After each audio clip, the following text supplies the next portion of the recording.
tayo. Ama naming mapagmahal, inilalap ng iyong anak sa akin ang babawang pagkasalo sa mananabigin. Pagkaloob mo si Joey ang makapakinagang sa hapat ni Kristo sa kabilang buhay, sa pamamagitan na rin ng anak mong mahal, kasama ng Espiritu Santo, magpasawalan hanggan. Amen. Muling pagkakabilin at pagmamahalang, mga kapatid, bago natin hatid sa huling hantungan si Joey, pagkukunan natin siya ng huling pagmamaalam. Pahayag natin ang ating pagmamahal sa Kanya. Tanggapin natin ang maluwag sa kalooban ng Kanyang pagpanaw at umasa tayo magkikita-kita muli sa tingin ni Jesus. Tunay wala ng lusa, kalungkutan at kamatayan, kundi ang mamamayani ay lubos na ligaya at buhay na walang hanggan. Amen.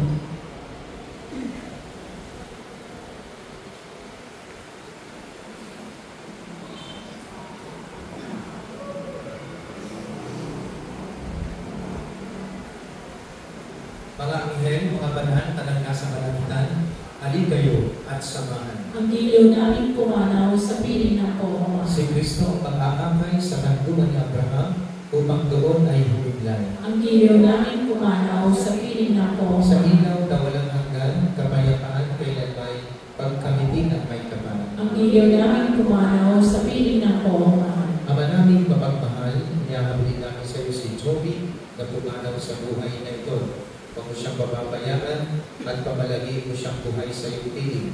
Alang-alang sa iyong awa at pag-ibig, patawarin mo na sana ang kanyang mga pagkukulang at nagawang pagkakasala dala ng kanyang kahinaan. Manatili nawa siyang paligaya sa iyong piling, kasama ng iyong anak at ng Espiritu Santo, magpasawalang hanggan. Amen. Paalam sa iyo, kapatid na pumanaw, magpasapiling ka naman ng kung may kapal, ang pagkapalan ng Diyos ay paunin mo sa ngalan ng Ama at ng Anak at ng Espiritu Santo.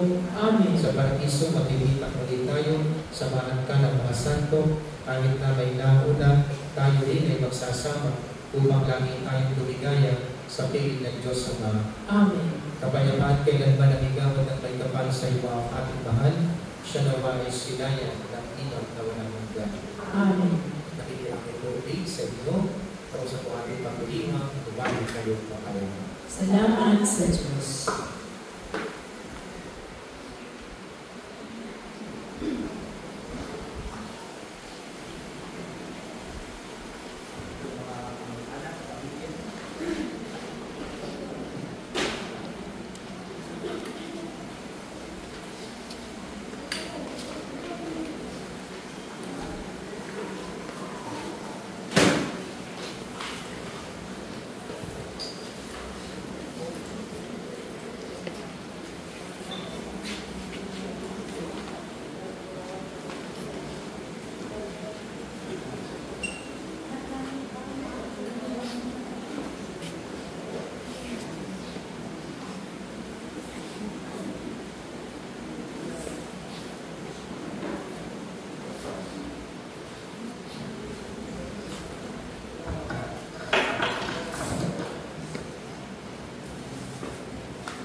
Ayan na po. Ayan.